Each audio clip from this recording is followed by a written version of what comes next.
നമസ്കാരം. CPM എന്ന പാർട്ടിയുടെ വൻ ചതിവുകളാണ് നാം ഇവിടെ കണ്ടുകൊണ്ടിരിക്കുന്നത്. അതിൽ ആ CPMന്റെ ചതിക്കുഴിയിൽ വീണ കളക്ടർ അരുൺ കെ വിജയനെ കുറിച്ച് നമുക്കൊരല്പം സംസാരിക്കാം. അതായത് CPM എന്ന് പറയുന്ന പാർട്ടി ഇപ്പോൾ ഈ നവീൻ ബാബു എന്ന കണ്ണൂർ കളക്ടറുടെ മരണവുമായി ബന്ധപ്പെട്ട് കളക്ടർ അരുൺ കെ വിജയനെ സംരക്ഷിക്കുന്നതായി നാം കണ്ടു.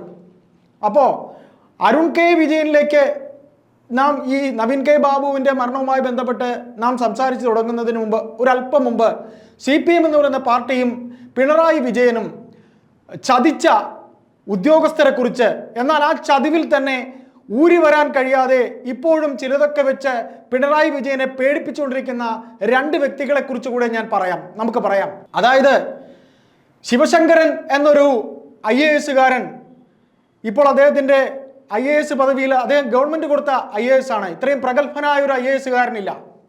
ഈ ശിവശങ്കരൻ എന്ന IAS-കാരൻ്റെ പിണറായിയുമായുള്ള ബന്ധത്തെക്കുറിച്ച് കുറച്ചെങ്കിലുമൊക്കെ നമ്മുടെ പ്രിയ പ്രേക്ഷകർക്ക് അറിയാമായിരിക്കും.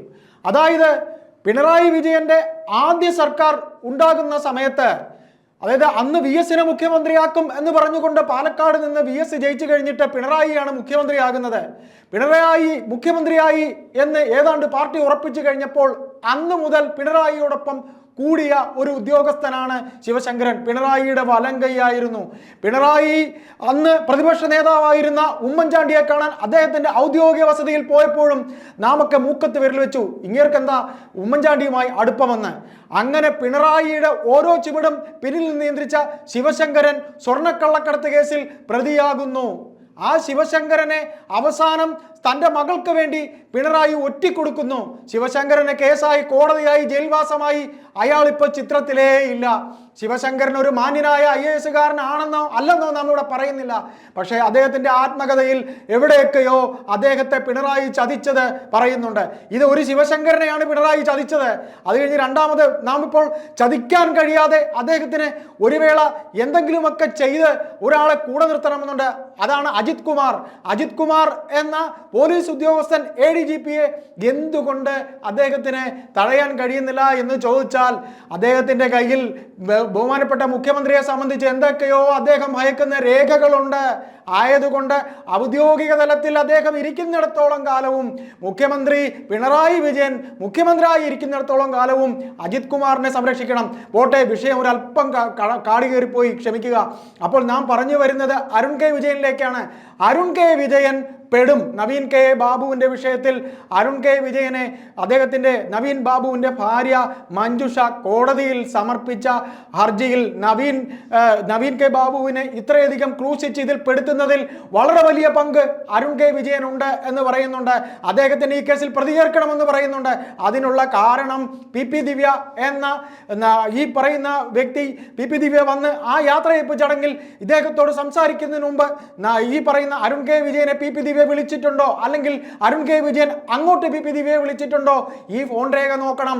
രണ്ട്, ഒരു തൻ്റെ കീഴിൽ ജോലി ചെയ്യുന്ന തൊട്ടു താഴെ ഇരിക്കുന്ന ഒരു ഉദ്യോഗസ്ഥനെ ഇത്തരത്തിൽ ഒരു രാഷ്ട്രീയക്കാരി, പോട്ടെ ആ ഒരു നഗരസഭയുടെ അധ്യക്ഷയാണെങ്കിലും വിളിക്കാത്ത സദസ്സിൽ ഉണ്ണാൻ വന്ന അവർ ഇത്തരത്തിൽ പറയുമ്പോൾ കുരിഞ്ഞിരുന്ന് ചിരിച്ച അരുൺ കെ വിജയന് ആ കളക്ടറേറ്റിലെ ഒരു ജീവനക്കാരോടും അടുപ്പമുണ്ടായിരുന്നില്ല. ഒരു പ്രൊഫഷണലി ജലസി ആയിരുന്നു ഈ നവീൻ കെ ബാബു എന്ന ഉദ്യോഗസ്ഥന് അരുൺ കെ വിജയന് ഉണ്ടായിരുന്നത്. ആയതുകൊണ്ട് തന്നെ അദ്ദേഹത്തെ കണ്ട് തനിക്ക് തെറ്റുപറ്റി എന്ന് നവീൻ കെ ബാബു പറഞ്ഞു എന്ന ആ പറയുന്ന അദ്ദേഹത്തെ കാണാൻ വന്ന ദൃശ്യങ്ങൾ അടങ്ങുന്ന CCTV ദൃശ്യങ്ങൾ കോടതിയിൽ ഹാജരാക്കണമെന്ന് മഞ്ജുഷ പറയുമ്പോൾ അതിൽ ഒരുപാട് സത്യങ്ങളുണ്ട്.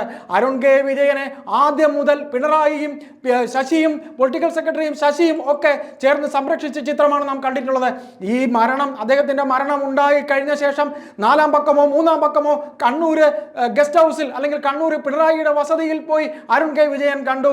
ഇങ്ങനെയായിരിക്കണം പ്ലാൻ എന്ന് പിണറായി വിജയൻ പറഞ്ഞു കൊടുത്തിരുന്നു. പക്ഷേ ഇവിടെ മറ്റൊരു കാര്യം കൂടെ നമുക്ക് പറയേണ്ടി വരും. അരുൺ കെ വിജയനെ പൂട്ടാനുള്ള കാര്യങ്ങൾ ഇപ്പോൾ ഏതായാലും കൊടുത്തു കഴിഞ്ഞു മഞ്ജുഷ. അപ്പോൾ അരുൺ കെ വിജയനെ പൂട്ടാൻ പോയി കഴിയുമ്പോൾ സർക്കാർ അരുൺ കെ വിജയനെ CBI ചോദ്യം ചെയ്യുമ്പോൾ കൈമലർത്തുക തന്നെ ചെയ്യും. കാര്യം അതാണ് ഇതുവരെ CPM എന്ന പാർട്ടിയുടെ ചരിത്രം. തങ്ങളോടൊപ്പം നിന്ന ഒരു പാർട്ടി കുടുംബത്തിലെ ഒരാളെ നിഷ്കരണം കൊന്നവരെ കൈയൊഴിഞ്ഞ CPM ഇപ്പൊ ശിവശങ്കറിന്റെ കാര്യം മുമ്പ് പറഞ്ഞതുപോലെ ഈ പറയുന്ന അരുൺ കെ വിജയനെ പിണറായിയുടെ സർക്കാരും P ശശിയും കൈയൊഴിയും.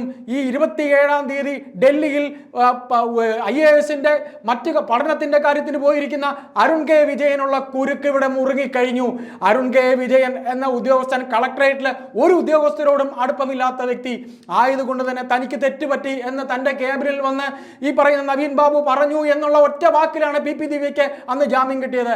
അപ്പോൾ അരുൺ കെ വിജയൻ ഏതായാലും അദ്ദേഹത്തിന്റെ കയ്യിൽ ഏതൊക്കെയോ ഭൂമാഫിയ അവിടുത്തെ ചേങ്ങളായിലെയും മറ്റു കാസർഗോഡെയും കണ്ണൂരിലെയും ഭൂമാഫിയക്കാരുടെ രേഖകൾ അരുൺ കെ വിജയന്റെ കയ്യിൽ കിട്ടിയിട്ടുണ്ട് എന്നുണ്ടെങ്കിൽ ആ രേഖകൾ വെച്ച് അരുൺ കെ വിജയന് ഈ പറയുന്ന സർക്കാരിനെയോ മുഖ്യമന്ത്രിയോ പേടിപ്പിക്കാം എന്ന് കരുതുന്നുണ്ടെങ്കിൽ അതിന്റെ രേഖകളും അതിനും അടുത്തുള്ള കാര്യങ്ങളും ചെയ്യാനുള്ള ബുദ്ധി കേന്ദ്രം CPM-നുണ്ട്. ആയതുകൊണ്ട് ഈ ഒരു ഇടവേള വരെ അരുൺ കെ വിജയന് സർക്കാരിന് ആവശ്യമുണ്ടായിരുന്നു. 27-ാം തീയതി ഹൈക്കോടതി CBI അന്വേഷണത്തിന് കൈമാറുമ്പോൾ അരുൺ കെ വിജയനെ ചോദ്യം ചെയ്യുമ്പോൾ ഒരു വേള സർക്കാരിന്റെ ഇതുവരെയുള്ള സംരക്ഷണമൊന്നും അരുൺ കെ വിജയന് കിട്ടില്ല. അത് ഉറപ്പാണ്. അരുൺ കെ വിജയൻ പെടുക തന്നെ ചെയ്യും. CCTV ദൃശ്യങ്ങൾ മാത്രമല്ല ഫോൺ രേഖകൾ കൂടി ആകുമ്പോൾ നാളിതുവരെ സർക്കാരിനെ സംരക്ഷിക്കാൻ അരുൺ കെ വിജയൻ നടത്തിയ കളിയും തന്നെ സംരക്ഷിക്കാൻ ആ ഒരു നല്ല ഉദ്യോഗസ്ഥനെ ഇത്തരത്തിൽ സർവീസിൽ ഉണ്ടായിരുന്ന കാലം പീഡിപ്പിച്ചതിനൊക്കെയുള്ള മഞ്ജുഷ വഴി ദൈവം കൊടുത്ത ശിക്ഷ അരുൺ കെ വിജയനെ തേടി വരും, ഉറപ്പ്. അപ്പോൾ ഇതുവരെ ചിത്രത്തിലില്ലായിരുന്ന അരുൺ കെ വിജയൻ ഹൈക്കോടതിയുടെ മുന്നിലേക്ക് വന്നിരിക്കുന്നു. ഇനി മറ്റൊരു വ്യക്തി കൂടെ ഉണ്ട്, പ്രശാന്തൻ. അതും നമുക്ക് ഒത്തിരി സംസാരിക്കാനുണ്ടാകും. ഏതായാലും തൽക്കാലം അരുൺ കെ വിജയൻ മഞ്ജുഷയുടെ ഹർജിയിൽ അരുൺ കെ വിജയൻ എന്ന ഉദ്യോഗസ്ഥൻ കളക്ടർ IAS ഈ ഉദ്യോഗസ്ഥൻ IAS-ലെ ചുറുചുറുക്കുള്ള ചെറുപ്പക്കാർക്ക് അപമാനമാണ് എന്നുകൂടെ നമുക്കിവിടെ പറഞ്ഞു വെക്കേണ്ടി വരും. ഏതായാലും 27-ാം തീയതി വരെ, ഈ ക്രിസ്മസ് കഴിഞ്ഞ് 27-ാം തീയതി വരെ നമുക്ക് കാത്തിരിക്കാം. ഇത് CBI-ക്ക് തന്നെ പോകും. ഇതുവരെ ചുരുളഴിയാത്ത ഒരുപാട് രഹസ്യങ്ങൾ വരും. അതായത് അരുൺ കെ വിജയൻ സർക്കാരിനൊപ്പം നിൽക്കുന്നതിൽ തൻ്റെ കയ്യിൽ ഉണ്ടെന്ന് പറയുന്ന രേഖകൾ ഇപ്പോൾ സർക്കാരിന് കിട്ടിക്കഴിയും. അതായത് CBI വന്നു കഴിയുമ്പോൾ ഈ അരുൺ കെ വിജയനെ പെടുത്താനുള്ള രേഖകൾ പിണറായിയുടെയും ശശിയുടെയും കയ്യിൽ ഉണ്ടാകും. അപ്പോൾ പിന്നെ ഇയാളെ കൊണ്ടൊരു ആവശ്യം ഉണ്ടാവില്ല. അപ്പോൾ ശിവശങ്കരനെ ഉപേക്ഷിച്ചതുപോലെ ഈ പറയുന്ന അരുൺ കെ വിജയനെയും സർക്കാർ കൈയൊഴിയും. അങ്ങനെ CPM വൻ ചതിയുടെ മറ്റൊരു ഉദാഹരണം കൂടെ നമുക്ക് കാണാം. അതിന് 27-ാം തീയതി വരെ നമുക്ക് കാത്തിരിക്കാം. നന്ദി, നമസ്കാരം.